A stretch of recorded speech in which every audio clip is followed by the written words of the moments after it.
Domenica 18 giugno, Santi Marco e Marcelliano, martiri.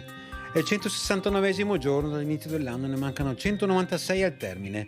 Il sole sorge alle 5:21, tramonta alle 21:02, la luna si eleva alle 5:06, tramonta alle 21:47.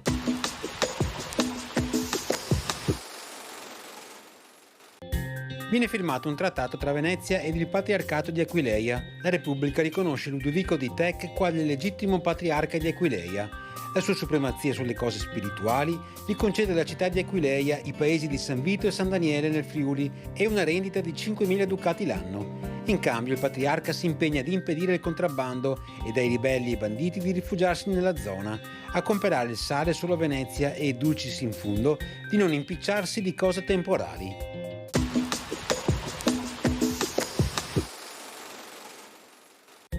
Le previsioni per domani: cielo in prevalenza sereno in pianura, sulle zone montane durante le ore centrali, sviluppo di nubi cumuliformi a tratti anche consistenti.